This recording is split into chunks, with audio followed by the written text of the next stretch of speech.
Guys আশা করি সকলে ভালো আছেন। তো আমরা সকলে 9 10 থেকে মুখস্থ করে আসতেছি অ্যাসিড খার লাল লিটমাস নীল হয়, নীল লিটমাস লাল হয়।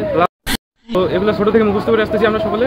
কিন্তু আজকে আমরা রেজওয়ান স্যারের প্র্যাকটিক্যাল ক্লাসে লিটমাস পেপার ইউজ করে হাতে কলমে শিখেছি কীভাবে আমরা অ্যাসিড এবং ক্ষার এগুলো চিহ্নিত করবো, কোনগুলো অ্যাসিড কোনগুলো ক্ষার এগুলো চিনবো।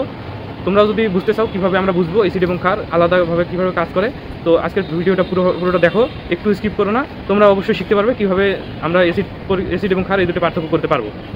এগুলো কিন্তু অ্যাসিড ক্ষার এগুলো খুবই ক্ষতিকর আমাদের হাতের জন্য। তো আমরা এগুলো খুব সাবধানে করতে পারবো। ঠিক আছে, আজকে আমরা 6 নম্বর প্র্যাকটিস করবো। এই প্র্যাকটিসের মাধ্যমে আমরা কী জানতে পারবো এটা আমরা আগে জানি। একটা জিনিস অ্যাসিড না ক্ষার আমরা জানি না, এই টেস্টের মাধ্যমে আজকে প্র্যাকটিক্যালের মাধ্যমে আমরা বুঝতে পারবো অ্যাসিড না ক্ষার। ঠিক আছে, তাহলে এটা খুবই গুরুত্বপূর্ণ আমাদের জন্য।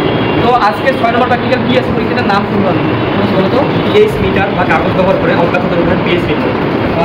তাহলে পিএইচ মিটার বা কাগজ, পিএইচ মিটার আছে আবার কাগজ আছে। আমরা আজকে কাগজ দিয়ে করবো, কাগজ দিয়ে আজকে পিএইচ মানে একটা অ্যাসিডের পিএইচ কত আছে এটা আমরা মাপবো। ঠিক আছে, তাহলে দেখো এই যে কাগজটা হয় দুই প্রকার, একটা হয় লাল, একটা হয় সবুজ নীল।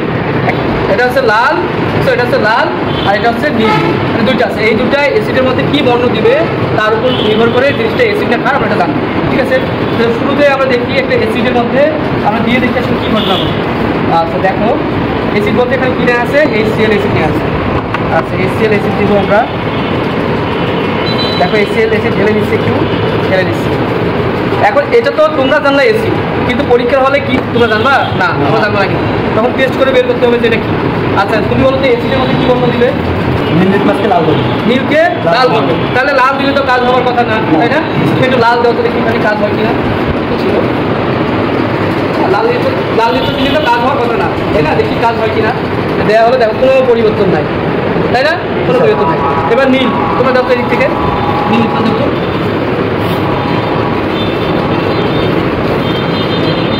দেখো নীল দেওয়া মাত্র কি হচ্ছে, এটা লাল হয়ে যাচ্ছে, কেমন দেখো না? নীলটা লাল হয়ে গেল। ঠিক আছে, তাহলে বলা হচ্ছে এটা কি, এটা অ্যাসিড, তাই না? আমরা সহজে বুঝতে পারলাম এটা অ্যাসিড বুঝতে পারলাম। এবার ক্ষারের ক্ষেত্রে দেখি কী ঘটনা ঘটে। আমরা একটা ক্ষারের দ্রবণ দিব, ক্ষারের জন্য আমরা তৈরি করে রাখছি। তাহলে কি, তাহলে লালটা এবার কালার পরিবর্তন হবে, তাই না? তাহলে লাল লিটমাস যাও দেখি, তাহলে নীলটা আগে দাও। আচ্ছা যাও, তাহলে দিলে কি পরিবর্তন হবে না? কিন্তু দিয়ে দেখি হয় কি না, দেখো হয় কি না, দেখো হয় না, দেখছো হয় না, যেমন তেমনই আছে। এবার লালটা দিব, লালটা কি ওই থেকে দাও, এদিকে দেখো একটু সেটা। আচ্ছা দেখো এবার আমরা দিয়ে দেখি, দেখো এই দেখো নীল হচ্ছে, তাই না? একটু করে যাচ্ছে, এসে যাচ্ছে আর নীল হয়ে যাচ্ছে। দেখো লালটা নীল হয়ে যাচ্ছে, দেখছো এই যে নীল হয়ে যাচ্ছে, পুরোটা নীল হয়ে যাচ্ছে। ঠিক আছে, তাহলে এটা কি, এটা আচ্ছা এটা আমরা দেখলাম। এবার আমরা এটা তো দেখলাম, মানটা তো আমরা কত জানতে পারবো জানি কি না, আমরা শুধু জানলাম যে অ্যাসিড না ক্ষার। মানটা জানার জন্য কী নির্ভর করবে, বিভিন্ন নির্দেশক কাকে বলে? যে পদার্থ নিজের বর্ণ পরিবর্তনের মাধ্যমে রাসায়নিক ক্রিয়া সমাপ্তি একটা আমরা বস্তু দিব, একটা কেমিক্যাল দিব, যদি নিজের বর্ণ পরিবর্তনের মাধ্যমে বিক্রিয়া শেষ নিশ্চিত করে তাহলে কি বুঝবো, তাকে নির্দেশিত। আচ্ছা তাহলে নির্দেশক হিসেবে কিনে আসছে মিথাইল অরেঞ্জ। এই যে মিথাইল অরেঞ্জ দেখছো তোমরা, এই দেখো অরেঞ্জ কালার, এসো না? এটা হচ্ছে মিথাইল অরেঞ্জ।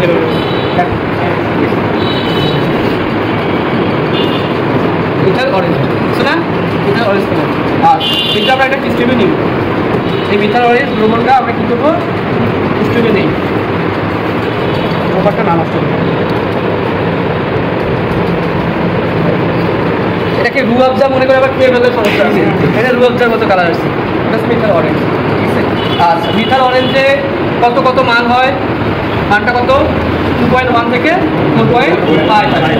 মিথাইল অরেঞ্জের রেঞ্জটা হচ্ছে 2.1 থেকে 4.5। এই মানে তোমরা মনে করো অ্যাসিডটা খাক বর্ণ পরিবর্তনের মাধ্যমে। ঠিক আছে, তাহলে এই মিথাইল অরেঞ্জটাতে পিএইচের মান আমরা নির্ণয় করব। দেখো এ পর্যায়ে আমরা বিভিন্ন নির্দেশকে অ্যাসিডের মধ্যে কী বর্ণ দেয়, ক্ষারের মধ্যে কী বর্ণ দেয় এটা নির্ণয় করি। ঠিক আছে, তো নির্দেশক হিসেবে কী নিয়েছি আমরা, মিথাইল অরেঞ্জ। তো অ্যাসিডের মধ্যে কী বর্ণ দেয় বলতো, মিথাইল অরেঞ্জটা লাল বর্ণ দেয়। আচ্ছা দেখি হয় কি না, অ্যাসিড কোনটা একজন ধরো দেখি।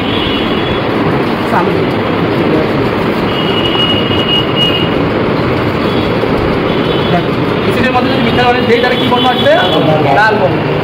দেখি কেমন বর্ণ আসে, দেখো অল্প করে দিচ্ছি, যাচ্ছে এগিয়ে যাচ্ছে। দেখো পুরা কিন্তু অন্যরকম লাল হয়ে গেছে, অন্যরকম লাল হয়ে গেছে, বুঝলা? লাল বর্ণ ঠিক এটাই।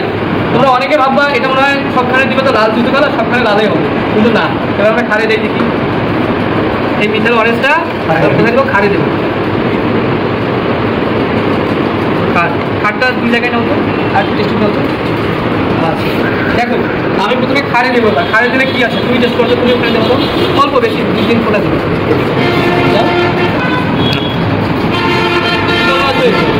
হলুদ বলো না, এই দেখো হলুদ আসছে কি দেখো, এখানে কি আসছে এসিডের মধ্যে কি আসছিল লাল বর্ণ। তো অনেকে ভাববে যেহেতু এটা কালারই লাল তাহলে মনে হয় লালই আসবে, কিন্তু না। আমরা খাড়ের মধ্যে যখন এই যে দেখতে দিচ্ছি, দেখো খাড়ের মধ্যে দিচ্ছে যে যাচ্ছে যাচ্ছে দেখো যাচ্ছে, এবং দিয়ে দেখো এবার কী হয়েছে হলুদ হয়ে গেছে, দেখো হলুদ হয়ে গেছে। তো এই বিক্রিয়া হচ্ছে আর কিন্তু বাড়তেছে না, বিক্রিয়া হচ্ছে আর বাড়তেছে, মানে একবারে পুরোটা কিন্তু হবে না, কারণ কি আগে বিক্রিয়া করা লাগে, তাই না? যত দিবা তত আরো গাঢ় হয়ে যাবে, যত দিবা তত গাঢ় হয়ে যাবে। তাহলে কি মিষ্টি এটা? এটা খাওয়া না, আর যদি লাল হয়ে যায় তাহলে কি? ঠিক আছে, আচ্ছা এটা পারবে তো তোমরা? যাতে আসে হলুদ হয়ে যাচ্ছে না, আর তার মানে কি হলুদ হবে, তার মানে দেখো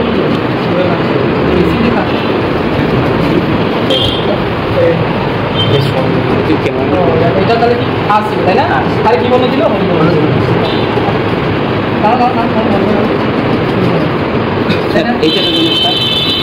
যত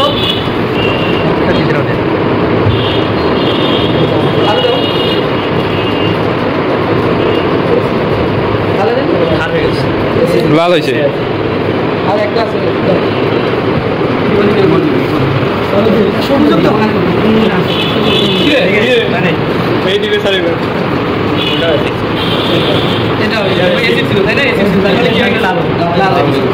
ঠিক আছে। তাহলে আমরা এই পরীক্ষা থেকে সহজে আমরা কি এসিড খান নির্ণয় করতে পারবো না? তাই আমরা পরীক্ষাটা সহজে আমরা বুঝতে পারবো এসিড। ঠিক আছে, তো সকলকে ধন্যবাদ, সবাই ভালো থাকুন। ঠিক আছে।